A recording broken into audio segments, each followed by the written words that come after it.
ربیع الاول کے مہینے میں ہر عالم دین نبی صلی اللہ علیہ وسلم کی سیرت کو بیان کر رہا ہے،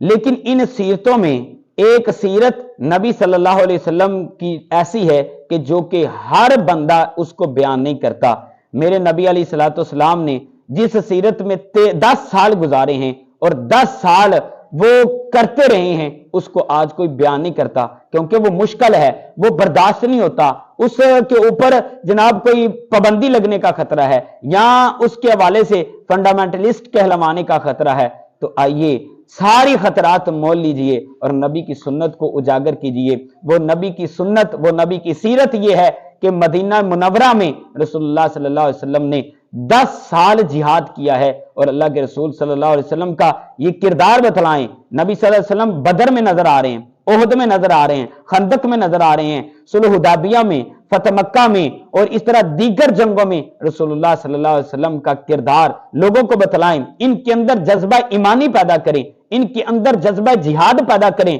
تاکہ جب وقت ہو پوری قوم تیار ہو۔ یہ نہ ہو کہ جب وقت آئے اور ساری قوم جو ہے نا وہ بزدل بن جائے اور اس طرح وہ بنی اسرائیل کی قوم کی طرح بن جائے کہ جیسا کہ انہوں نے موسیٰ علیہ السلام کو کہا تھا کہ اے موسیٰ جا تو جا کے جہاد کر اور تیرا رب جا کے جہاد کرے، ہم تو یہاں بیٹھے ہوئے ہیں، ہم نہیں کر سکتے، ہمارے اندر طاقت نہیں ہے، ہمارے اندر غیرت نہیں ہے، ہمارے اندر جذبہ جہاد نہیں ہے۔ ایسا قوم کو بزدل نہ بنائیں، قوم کے اندر جذبہ جہاد، یہ سیرت رسول اللہ صلی اللہ علیہ وسلم کی بتلائیے۔ جب نبی سب کے ہیں تو یہ عمل بھی سب کے لیے ہے، کسی ایک خاص مکتبہ فکر کے لیے نہیں ہے، یہ سارے لوگوں کے اندر ہونا چاہیے، سب کے اندر جذبہ جہاد پیدا ہونا چاہیے، اس کو بیان بھی کرنا چاہیے اور اس پر عمل کی کوشش بھی کرنی چاہیے،